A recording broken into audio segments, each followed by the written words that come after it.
Hello, everybody. I would like to welcome you all to the Vulnerable Populations and Complex Needs Conference of the Association of Justice and Treatment Professionals.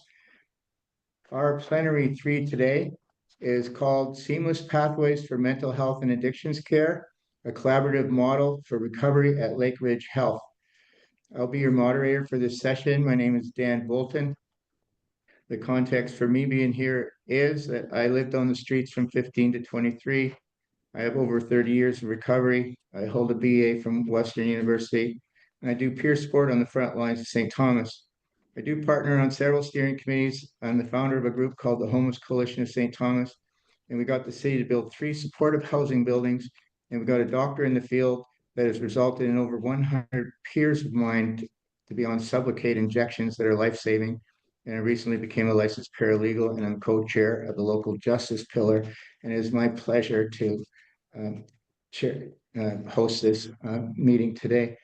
I would like to start off with the land acknowledgement, especially with today being Red Dress Day. It's very important to acknowledge that. I wish to begin by acknowledging I'm joining you today from St. Thomas, the traditional territory of the Haudenosaunee, the Ashaninabek, and the Adirondack, and the Mississauga peoples. This region remains home to many diverse First Nations, Inuit, and Métis peoples, including the Munsee Delaware Nation, Chippewas of the Thames First Nation, and Oneida Nation of the Thames. As we meet today on a virtual platform, I invite you to take a moment to acknowledge the importance of the lands from which you are joining. We do this to reaffirm our commitment and responsibility in improving relationships between nations and to improving our own understanding of local Indigenous peoples and their cultures. Today, May 5th, is Red Dress Day, a day of remembrance and solidarity to honor the lives of thousands of missing and murdered Indigenous women, girls, and two-spirited people. Indigenous women, girls, and two-spirited people continue to be targets of violence at rates that are simply unacceptable in any society that claims to value justice. As we begin our session, please join me in a moment of reflection to acknowledge the harms and mistakes of the past and consider how we are and can each, in our own way, try to move forward in a spirit of reconciliation and collaboration.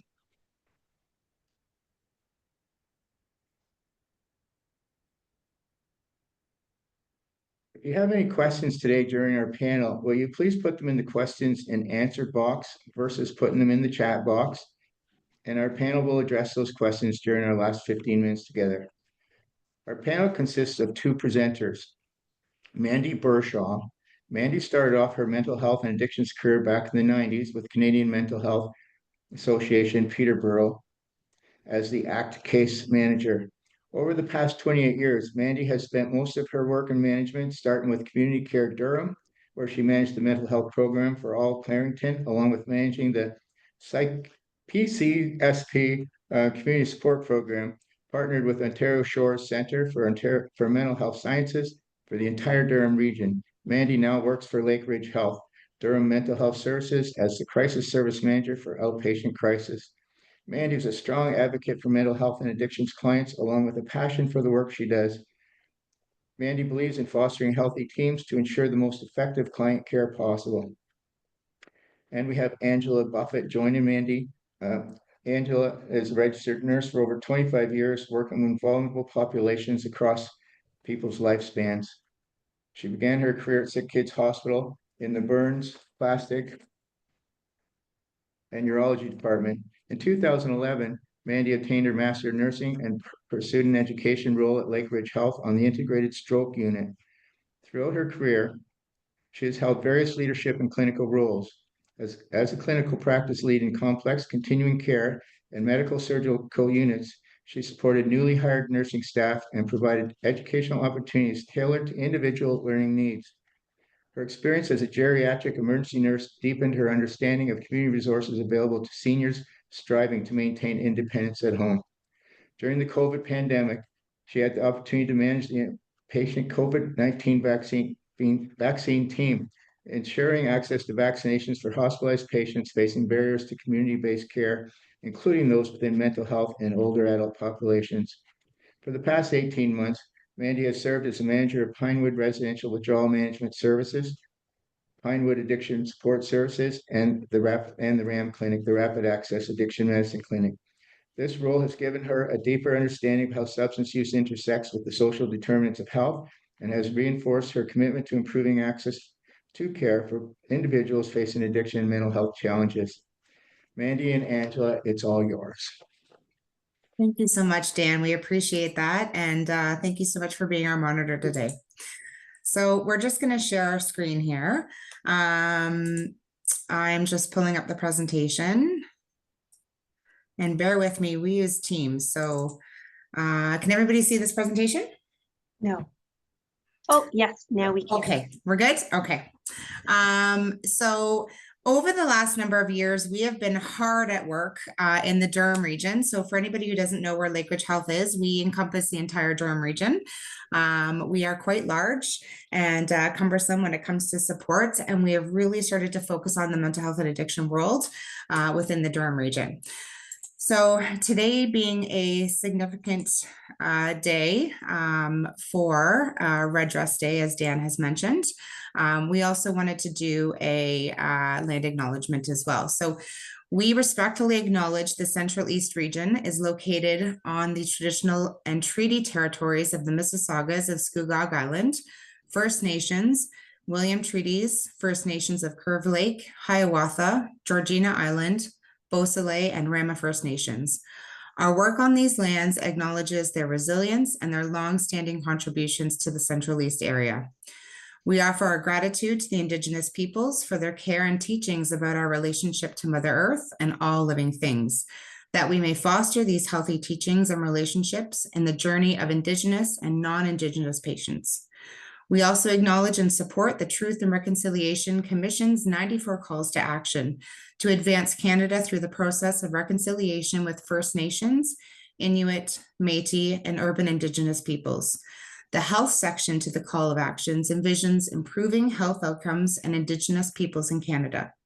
May the partnership with First Nations, Inuit, Métis, and urban Indigenous communities help us work together to provide the best health system for all. So who we are one of the largest providers of mental health and substance use in Ontario, sorry, not Canada. We have inpatient care, outpatient care, substance use, and addiction care. Integration with Durham Mental Health Services happened in October of 2020. We're about to have our 5-year anniversary, along with the Distress Center Durham, which happened in 2021. Integration with health system informations, and significant opportunities to enhance partnerships, build a well-integrated system of care, and improve health outcomes for all, particularly the most vulnerable. Who uses our services? People of all ages and every circumstance and background.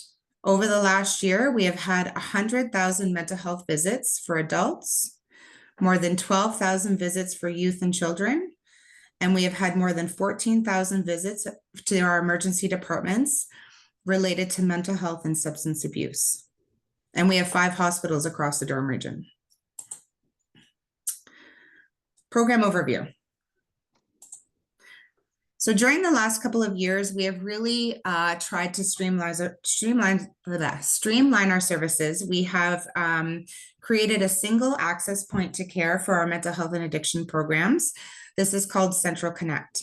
So Central Connect allows our patients and clients and healthcare providers to easily make new referrals to any addiction and mental health program by calling one number, either a local number or a 1-833 number, or a fax or an email to any of the programs that we have, which has been an amazing game changer for mental health supports in the Durham region. Our community crisis care. So we have a number of options available for anyone in the Durham region. We have our Distress Center Durham line, which is kind of like a warm line. So anybody that has issues that they want to talk about that is not necessarily a crisis, they can call this number. And then we have our crisis access and linkage line, which is called CALL. This operates 24/7 days a week, 365 days a year. This is for actual crisis. So anybody that is experiencing an overdose, anybody that is fleeing a domestic violence situation, anybody that any crisis. So a crisis is different for any people all around the world. This is the number that they would call. We also have our crisis call diversion program with our Durham Regional Police. We have our mental health support unit, again, with our Durham Regional Police. And we have our suicide survivor group, which is a very unique group of individuals that meet once a month. And not all communities have this. So it's a very unique and amazing opportunity. We have 3 locations in the Durham region for individuals that can come and stay short-term who are having a crisis situation. We also have funding for 4 safe beds within these homes that for individuals in the justice system, either released from custody or bail program, that can stay up to 30 days as well, reintegrating into society. Emergency and inpatient care. So emergency mental health and addictions on a journey to reimagine the experience of care. Adult crisis intervention. We have our youth crisis intervention. We have psychiatry. We have peer support in all the hospitals and outpatient as well. We have addiction nurse practitioners. We have our hospital to home team, which work right with the crisis teams as well. We have dedicated mental health and addictions at Lakeridge Health, Oshawa. And inpatient care, we have our adult AJAX, which is general beds and psychiatry intensive care. For our adult Oshawa, we have our general adult beds and psychiatric intensive care. And we also have our child and youth general beds as well in Oshawa. The unique thing when we merged Durham Mental Health with Lakeridge Health, and Durham Mental Health was its sole entity community program, which merged into a hospital. This came with supportive housing. So this is 7 unique homes in the community that provide supportive housing with either high support, medium, or low support. They include streams of complex care, traditional or transitional forensics residents partnered with Ontario Shore Centre for Mental Health Sciences. We have attached a regional housing coordinator, addiction supportive housing, and the homelessness rent support as well for helping individuals who have graduated through the housing program and are now looking at getting spaces on their own in the community, but they can't afford the rent. So that's a nice little supplement that helps out.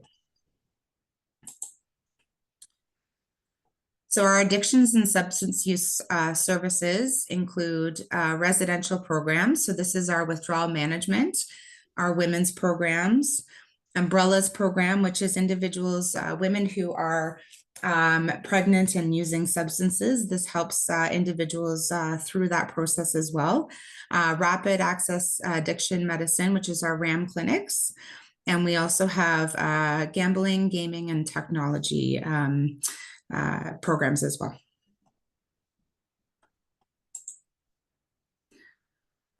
Post-incarceration support. So Pinewood and Durham Mental Health Services are here together. So our RAM clinic access is quick follow-up appointments for addiction medicine support, critical for reaching clients who are otherwise hard to engage. RWMS, which is our women's support, is discharge planning, clients provided with individualized treatment plans and connect members with detailed info packages. And Durham Mental Health supports with RWMS is some clients go directly to shelters, other come to the crisis programs, and we do offer those 30-day crisis beds if they've either been released from custody or bail program as well, and triaging between withdrawal management and crisis, so that we want to make sure that they're stabilized to be able to reintegrate back into society. So between Angela and I, we have really created a safe way to ensure people can access the places in between to make sure that they're stabilized, they're on their medication, they've gone through withdrawal management. We can look at getting them set up with case management or any other supports needed, and hopefully get that housing that's so desperately needed for the folks that we support. The only thing I'd like to add, Mandy, is Yeah. that at both at RAM and RWMS, we have nurse practitioners on site. So they're able to provide prescriptions and medications when clients are transitioning from incarceration and back into the community. That's some of the feedback we've got, the difficulty Absolutely. of accessing medication. And we have a wonderful discharge planner on site that helps with clients getting on Ontario Works or ODSP or restarting it too. Absolutely. And I don't know if anybody on the any participants know, but we also have a service hub called Backdoor Mission, and it's not run by Lakeridge. It is a service hub of 30 organizations that come to the table every day for the marginally housed and very vulnerable people in the Durham region. It is a safe place for people to go and have a shower, get a meal, come and talk to the service providers, and basically get anything under one roof. So when it comes down to ODSP, OW, medication support, doctor referrals, housing, first and last month's rent, you name it, it's there. It's a one-stop shop for anybody who needs supports. Outpatient care, we have eating disorders clinic, adult day treatment, both at Oshawa and Ajax hospitals, early psychosis interventions, psychiatry services, and adult integrated mental health services, which is our AIMS program. Case management outreach. So these are all services that we have attached for case management. So we have our assertive community treatment, we have our addictions case management, opiate outreach, general case management, senior support case management, Indigenous case management, homelessness rent support case management. We have peer support and family support. Post-incarceration supports with Pinewood and Durham Mental Health Services. We have harm reduction, supplies distributed for supporting safe use, medication and prescriptions, ensuring clients are discharged with necessary prescriptions in hand. We have our PASS clinic, which is walk-in support. It's open 5 days a week, offered continued accessible care post-release. And resource activation, which is Pinewood Services as gateway to other crucial community services for counseling, therapy groups, community outreach, and recovery support integration.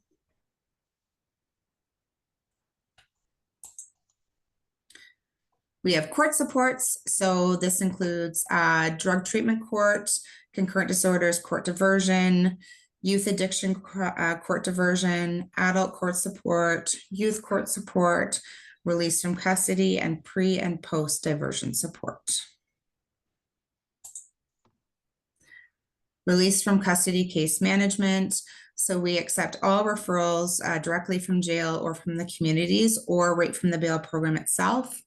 Use of the OCAN, which is the Ontario Common Assessment of Need, to identify supports, offer resource suggestions, education, system navigation, on-site engagement.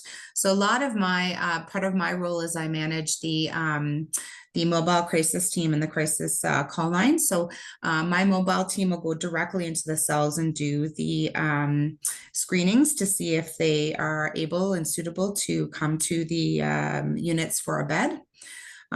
We have bi-weekly correction visits from 1 to 4. We can connect up to 6 clients per visit.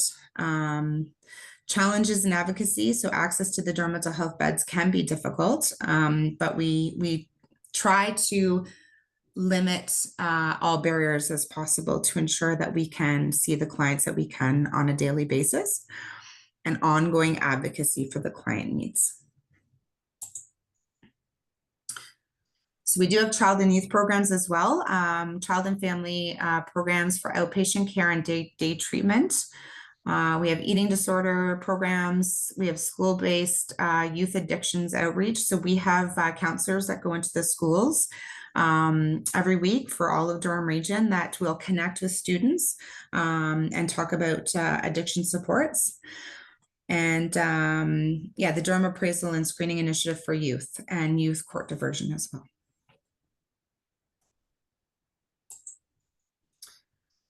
So here's where I'm going to pass it off to Anne. She's going to finish the presentation to talk about our multi-year mental health and addiction plan. Anne? Okay. Can you give me, or can I just tell you to flip? Yeah. Okay, awesome. Okay. So together, the best mental health and mental health addiction plan. So we have 5 strategies for our direction. They include ensuring inclusion, creating a better access, improving the outcomes for the most vulnerable clients. Our drive is primary care and community care, so integrating and demonstrating positive outcomes. Why now? Why now? Over the last few decades, last decade, Lakeridge Health Oshawa has had acute medical visits have gone up by 50%.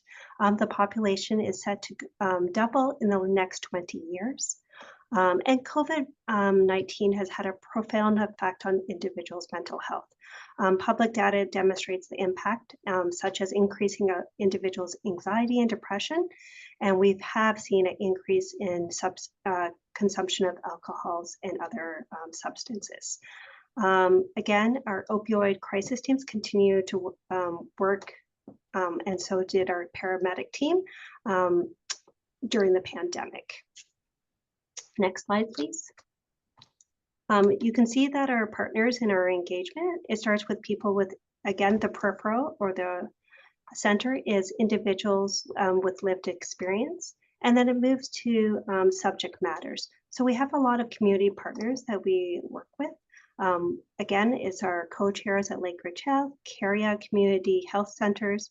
We work closely with Ontario Shores, very close with Durham Regional Police and the region of Durham. We also work with the PFAG flag of Durham, and also we work with the Ajax Welcome Center. We work with our Indigenous populations, the Mississauga Scugog Land First Nations, and Durham Child and Youth Network. We work with CMHA Durham, and we also have collaborated with our local university, Ontario Tech. Again, we have outreach with our paramedic service team and Durham Mental Health. Back to our missions, as Mandy mentioned, it is a collaborative one center approach for clients that are unhoused. They can access service, primary care, again, ID, you name it, it's a great opportunity for them to transition back into the community with their services. Next slide, please. So I'm just going to talk about our 5 strategy directions. Again, ensuring inclusion, creating a better access and navigating the transition. We want to improve outcomes for the most vulnerable clients and drive integration with primary and community care. And finally, we want to demonstrate positive outcomes or outcomes. Next slide. Ontario Roadmap for Wellness was built as a comprehensive and to connect mental health and addiction system to meet the needs of our diverse population. The goal is for people to find it easier to navigate where to access service at the right time. Quality and equity is fundamentally right. So we've established, again, partnerships and opportunity to respect and reciprocate open communication will improve outcomes for our Indigenous and Black communities, along with those with from lower social economics. Again, and we will base our decisions on the evidence available, including a recovery model, which focuses on empowerment. It looks at hope and recovery, collaboration, identity, responsibility, and meaningful life. The approach is considered very holistic and client-centered. Again, we here, especially at my site, we do harm reduction supplies and also education. And again, trauma-informed care we also offer. along with the input from people. Our drivers is to improve access, health equity, and improve care for Indigenous and Black community members. We want to also assist individuals and their families to be able to navigate the system in a timely manner and help them guide through their journey. We also provide care to the most vulnerable clients. And we really are trying, and we are working towards eliminating the silos between the organizations that sometimes exist as barriers and create disjointed care. We are embracing virtual models of care. I'm not sure if you guys are familiar. We do have DFD, which digital front door for our RAM. We're also becoming, which is becoming mainstream and embedded care service. Again, our goal is to support the most vulnerable clients and marginalized in our community who concurrently have mental health and substance use, and also are finding it very difficult to find supportive housing. We do have care provided for outreach in our community retreat program, who actually networks and connect with our social clients who are from lower social economic groups to ensure that they receive access. Our first strategy is to ensure inclusion. So mental health and addictions staff participate in special education. We have online learning modules. To date, we have 20 of them. And it lets our staff to be able to access the most current information and have gained the knowledge and the respect and the competencies to care for our vulnerable clients from the Indigenous culture and anti-racism and oppression. We are hiring staff that represent the population we serve with a focus on Indigenous clients or people. We're consistently engaging with people with lived experience in the core service and development. So having that feedback while developing policies and procedures is essential. We're making our environment visually welcoming to all and a safe environment for clients to access care. We're increasing the communication between our partners and our non-traditional organizations, such as culture and welcome centers.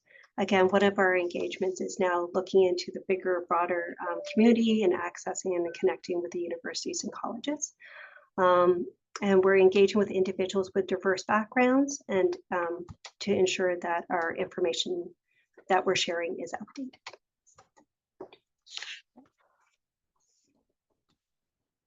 We're creating point of care intake. So that's what Mandy was just talking about, Central Connect, to navigate into all the outpatients. So Pinewood Center is my location. So clients have the opportunity to enter our system and be able to access referrals for community supports and Durham Mental Health. We work with the Ontario East Health and other provincial stakeholders to implement coordinated access models. We've established walk-ins. So previously we had walk-ins prior to the pandemic, and we have now restarted the walk-in service. So walk-in access to screening and short-term intervention. So that would be including my site here at 300 Central Street. Clients can walk into the building, access withdrawal management services, RAM services, or we have another program for counseling called Pinewood Addiction Services. Again, we are blending with both virtual and in-person care options. We're enhancing peer support and training volunteers within our emergency department. We're creating a safe space within our EDs to improve patient experience, both from the environment and the structure. We're ensuring when clients are leaving the EDs, they have a care plan. So they do receive an aftercare summary and referrals are made at that time. Again, we ensure that the step up or step down is in accordance with the client's needs. So depending on what the client, the individual needs in their progress, it can range from more or less intense services. So again, it helps assist with a seamless transition and a timely access to care. And also leveraging Ontario's structure of psychotherapy. So again, this will treat individuals that have depression, anxiety, and related conditions, which include self-guided resources, in-person and virtual, and cognition behavior therapy. Okay, next slide. Our strategy for number 3 is improving outcomes for the most vulnerable clients. So again, one of the number 1 barriers that we have seen within recently is our housing. So again, let me start. We're going to increase our outreach. We've increased our outreach team within the community by 25% since March 2023. We've partnered with the regional Durham and Oshawa micro homes. I'm not sure if you guys are familiar with the micro homes. There's land in Oshawa, and 10 micro homes were built, and it was for individuals that were experiencing homelessness to have a permanent housing. The residents are selected by the Durham by name list. This is temporary housing, but each resident is also surrounded with supports and local agencies to meet their needs. So that includes case management, financial assistance, employment services, mental health and addictions. Clients are permitted to stay there for up to 4 years until they receive permanent housing. We also have, the Beaverton. It's called Beaverton Heights, and it's a 47-bed transition housing unit. And again, it has wraparound services. We've expanded our services for 18 to 24-year-olds, and as known as the transition age, with the focus of day treatments, or again, residential services, like including my site and women's treatment. We review and implement strategies to engage populations, so Indigenous, Black, LGBTQ2S, and youth. Yes, and then, yep. All these notes. So we engage in regional partners for human trafficking and crisis. So again, we work with the region, and there is victim services and human traffic unit within Lakeridge Health that we work very closely with. We strengthen our strategies to alleviate the opioid crisis. So including the injection of ODAT treatments, and clients have direct access from the ED to withdrawal management. So clients actually can go into the ED and access services through RAM or withdrawal management. And again, they have access to prescriptions and withdrawal medications. We have, again, we're looking at conducting a pilot initiative to eliminate opioid medication costs for those without insurance. We are collaborating with external and internal pediatric programs to meet the increased demand for eating disorders. So we have, and then we've enhanced our regional partnership towards the continuing care. Number 4. Sorry, next. Thanks. I did it and it wasn't going. So yeah. No, that's okay. That's okay. So again, RAM. So we're driving integration with primary and community care. So we're building success with RAM to provide additional supports for physicians, community physicians. So our RAM nurse practitioners will go into the community and teach family doctors and practitioners about OAT treatments. And again, also continuing medication, what I said. We have advanced psychiatry outpatient services, so that is also held on 300 Center Street site, so clients can come and get psychiatry supports. Again, we've established community health centers, family doctors, teams, and again, we're continuing to work with consultation and knowledge. And then one of the great things is that we do have an informatics system called Epic.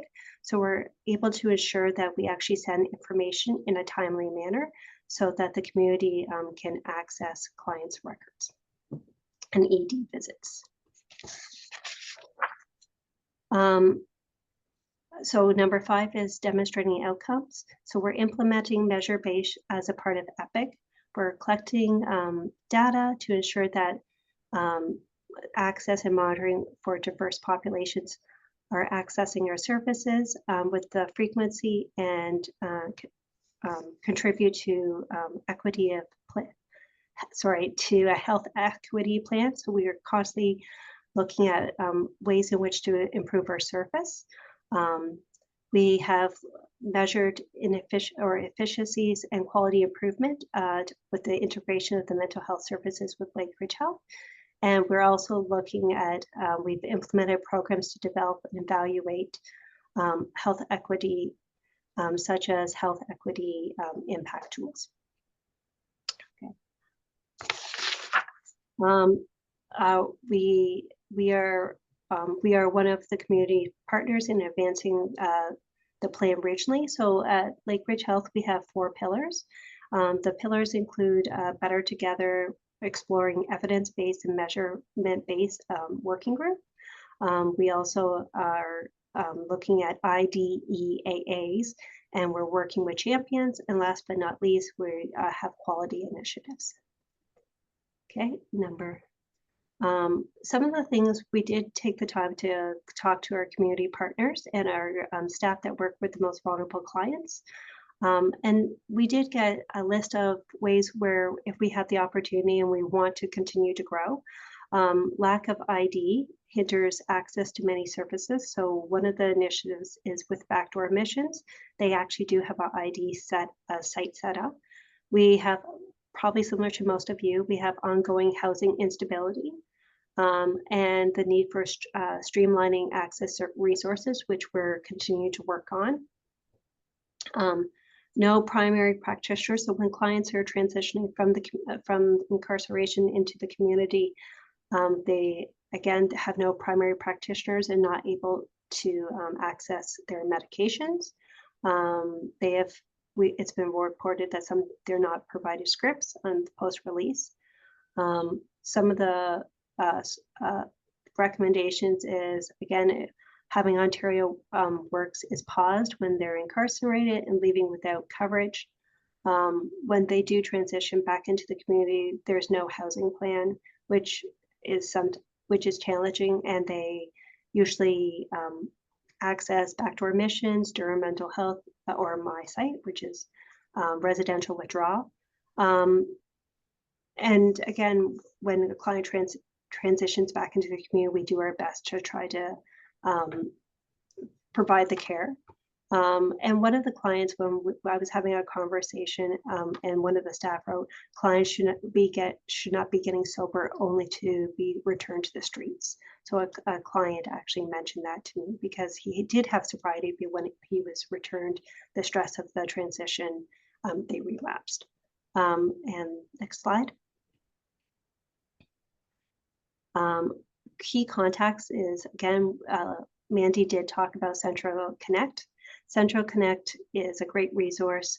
Clients are able to access multiple sources of mental health and substance use care.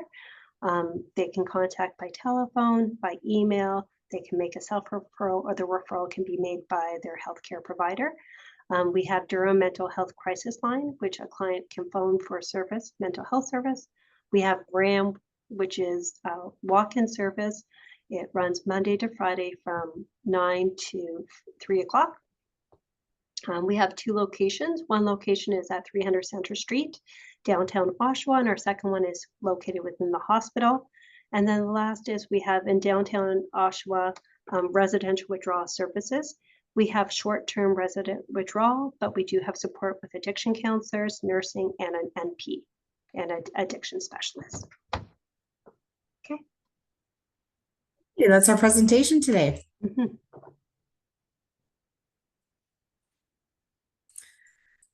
Is there any questions, Dan? Oh, you're muted, Dan.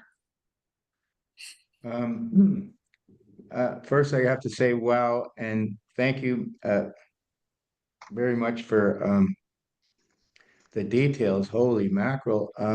I thought that we were pretty cutting edge, and we are in St. Thomas Elgin. Like, like we're pretty well known for some great advances, but you guys seem to have all those same great advances, and you've stretched out further in the continuum of each one. And so I'm going to really need to follow up with you guys and bring that home to my community because it's exactly what we're working on and what we're looking forward for our next steps and all that. And so at least we can do is consider all the work you guys have done. Like, wow. Honestly, we feel we've only scratched the surface. And Yeah. I don't know if you'd Yeah. agree, but we have so much more work to do. Yeah.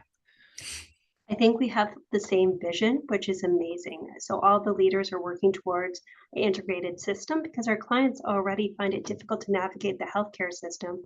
So we want to make it easy for them to access the service that's appropriate at that time.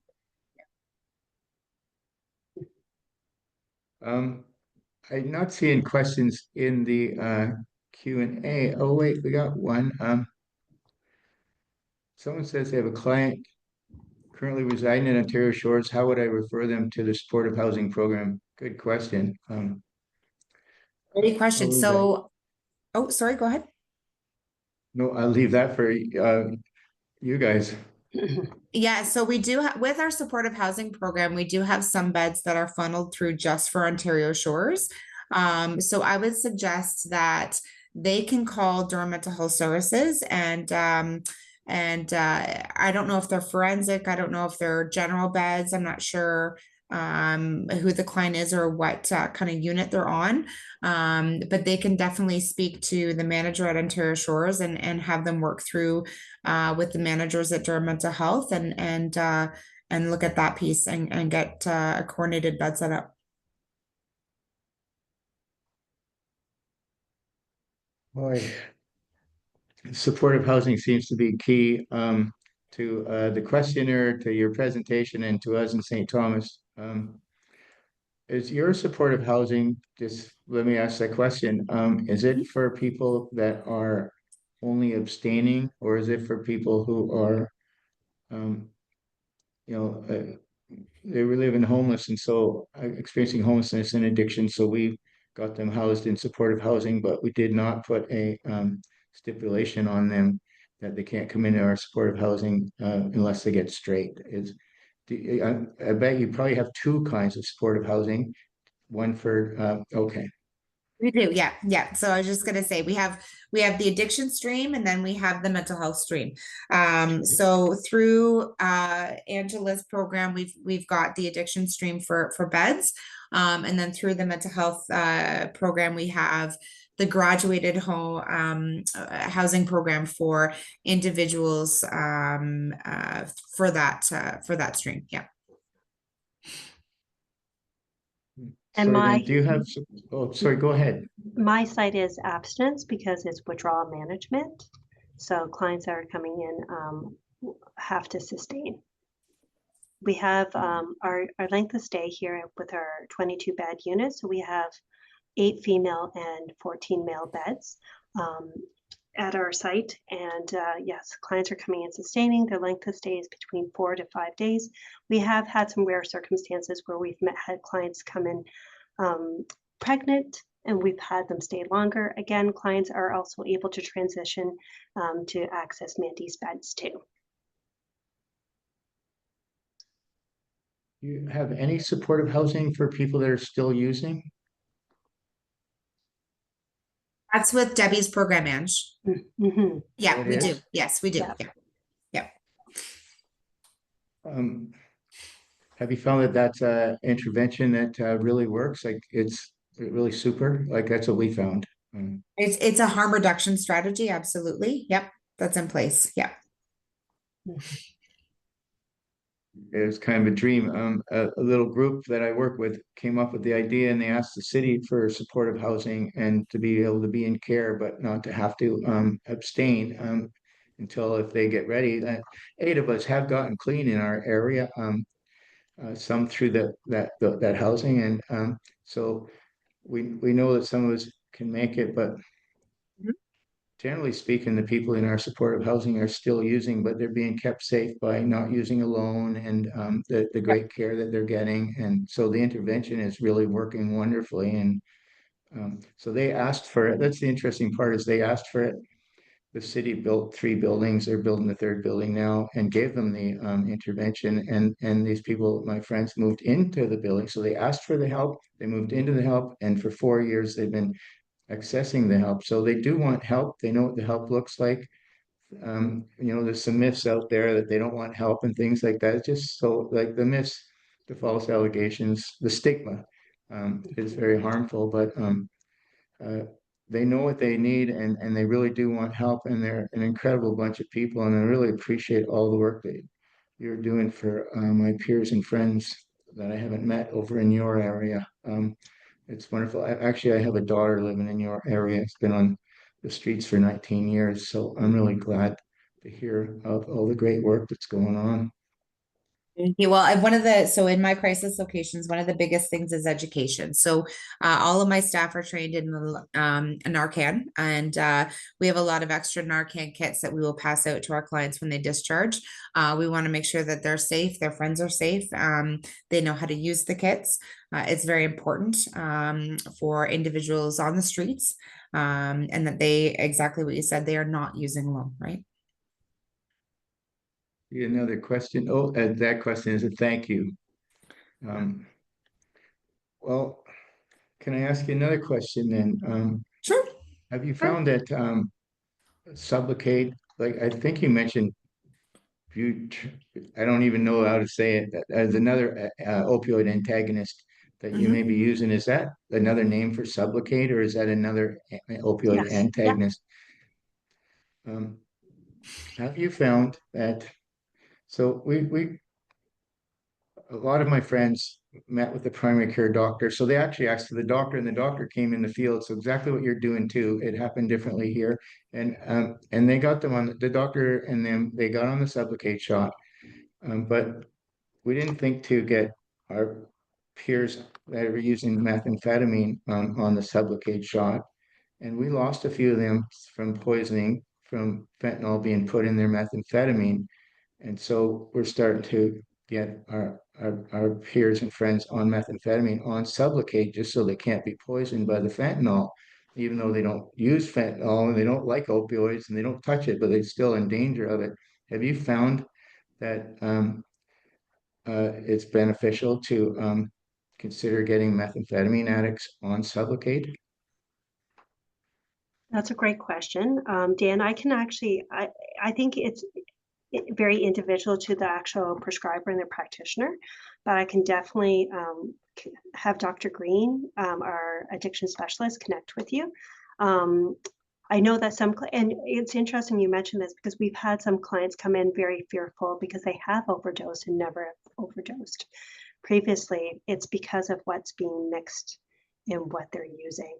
And it's very scary if someone has used for a long period of times and never have overdosed and now have a new product and fentanyl. And so, yes, we've had a few clients come in, and that was the point where they wanted to stop using, was because of the fear of what was in the substance they were using.